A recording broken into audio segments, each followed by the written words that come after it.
Hi everyone, welcome to our channel. This is the second series of the history. So let's get started without any further delay.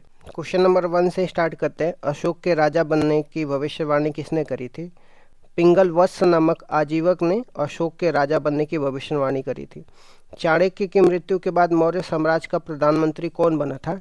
Chanakya की मृत्यु के बाद खलटक नामक व्यक्ति प्रधानमंत्री बना।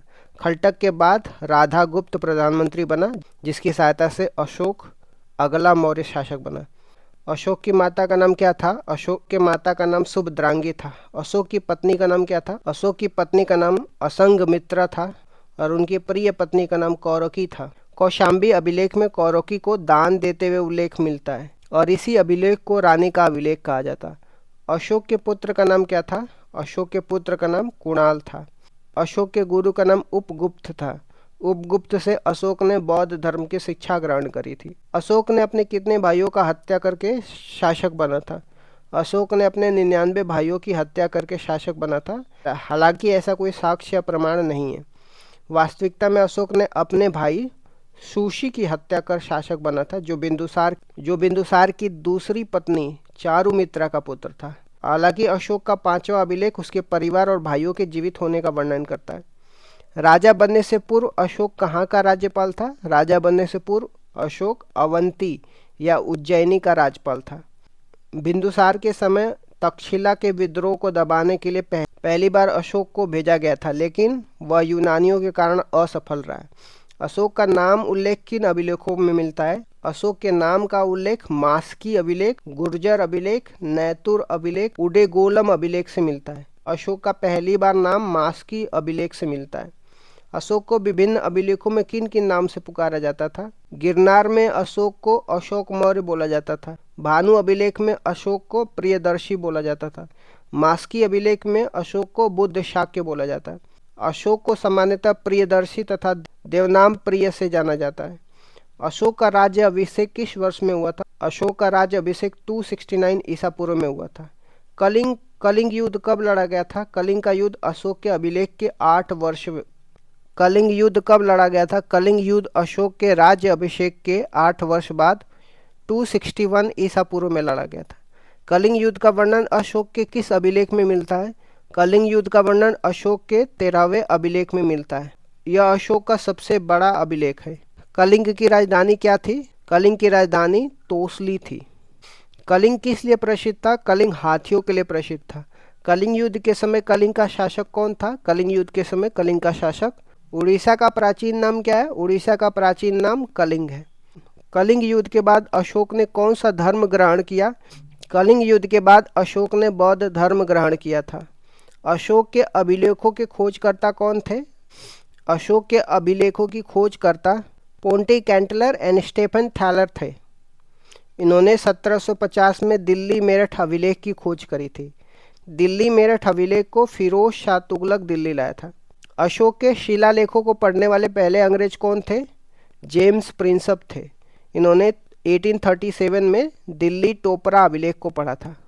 अशोक द्वारा सांची का स्तूपा तथा सारनाथ स्तंभ का निर्माण कराया गया। सांची का स्तूपा मध्य प्रदेश में और सारनाथ स्तंभ बनारस में है।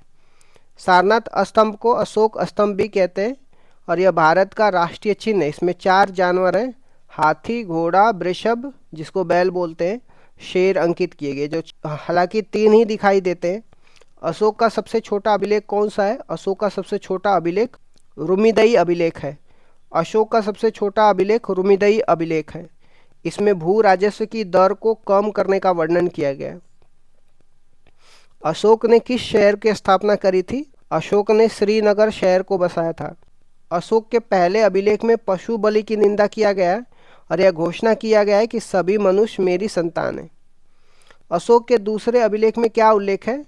मनुष्य और पशुओं के लिए चिकित्सा व्यवस्था तथा सीमांत राज्य जैसे चीन, पोथेस, सोलेरपुर, केलरपुर, तारमपणी उल्लेख किया गया है। अशोक के तीसरे शिलालेख में क्या आदेश दिया गया है? राज्य के अधिकारी पुत्र, रजूक एवं प्रशिक्षक को हर 5वें वर्ष के दौरे पर जाने का आदेश दिया गया है। अशोक के चौथे शिलालेख में क्या घोषणा की गई है? भेरी घोष की जगह धम्म घोष की घोषणा की गई। अशोक के 5वें शिलालेख में किसकी जानकारी दी गई है? धम्म महापात्रों की नियुक्ति के विषय में जानकारी दी गई है, जिसे राज्य अभिषेक के 14वें वर्ष में लिखा गया। अशोक के 6ठे शिलालेख में क्या दिया गया है? प्रजा के लिए मुझे हर जगह सूचना दे सकते हैं, यह उल्लेख है। अशोक के 7वें शिलालेख में क्या उपदेश दिया गया है? आत्मनियंत्रण तथा मस्तिष्क की शुद्धता का उपदेश दिया गया है। अशोक के 8वें शिलालेख में क्या वर्णन किया गया? अशोक की तीर्थ यात्रा का वर्णन किया गया 8वें श्लोक में। अशोक के 9वें शिलालेख में क्या दिया गया है? विभिन्न मंगलाचार्य की आलोचना तथा धम्म मंगल की श्रेष्ठता पर बल दिया गया है। अशोक के 10वें शिलालेख में क्या उपदेश दिया गया है? धम्म के पालन का उपदेश दिया गया। अशोक के 11वें शिलालेख में किसका उल्लेख किया गया है? धम्मदान का उल्लेख किया गया है।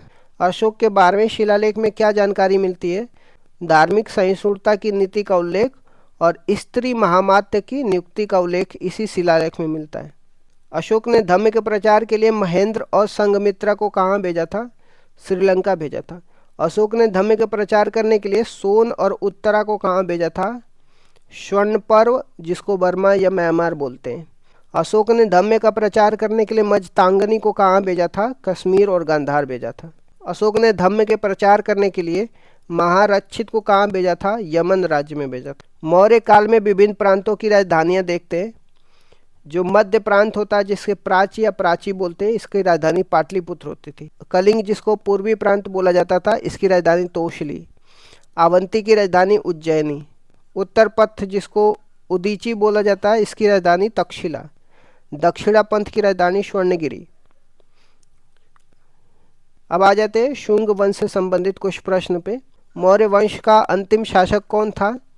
मौर्य वंश का अंतिम शासक बृहदर्थ था। उसके सेनापति पुष्यमित्र शुंग ने बृहदर्थ की हत्या कर शुंग वंश की स्थापना करी थी। शुंग वंश के निवासी कहाँ के रहने वाले थे? शुंग वंश के निवासी उज्जैनी के रहने वाले थे। शुंग वंश के लोग किनके सेवक थे? शुंग वंश के लोग मौर्यों के सेवक। शुंग वंश का संस्थापक कौन था? शुंग वंश का संस्थापक पुष्यमित्र शुंग था। शुंग वंश की राजधानी क्या थी? शुंग वंश की प्राथमिक राजधानी पाटलिपुत्र थी, जिसे बाद में विदिशा ले जाया गया। पुष्यमित्र शुंग ने कितने अश्वमेध यज्ञ कराए थे?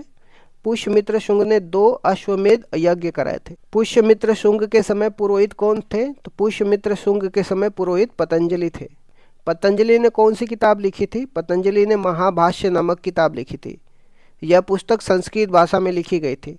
पुष्यमित्र शुंग ने किस स्तूप का निर्माण कराया था? पुष्यमित्र शुंग ने भरऊत का स्तूप, जो मध्य प्रदेश में, इसका निर्माण कराया था। मनुस्मृति की रचना किसके समय हुई थी? मनु के द्वारा पुष्यमित्र शुंग के समय मनुस्मृति की रचना की गई थी। पुष्यमित्र शुंग को क्या कहा जाता था? पुष्यमित्र शुंग को बौद्धों का संहारक कहा जाता है। ऐसा कहा जाता था कि वह एक बुद्ध के सिर के बदले 100 दिनार देता था। शुंग वंश का अगला शासक कौन था? पुष्यमित्र शुंग के बाद अगला शासक अग्रिमित्र था। अग्रिमित्र की जीवनी पर आधारित पुस्तक का नाम क्या है? अग्रिमित्र के जीवनी पर आधारित पुस्तक का नाम मालविका अग्रिमित्र है। इस पुस्तक के लेखक कालिदास थे। शुंग वंश का अंतिम शासक कौन था? शुंग वंश का अंतिम शासक देवभूति था। देवभूति की हत्या उसके अमात्य वासुदेव द्वारा कर दी गई थी, जिसके बाद कर्ण वंश की स्थापना की गई। यहाँ से कर्ण वंश के बारे में हम कल देखेंगे। Thank you so much guys, keep loving, keep supporting, bye bye, see you.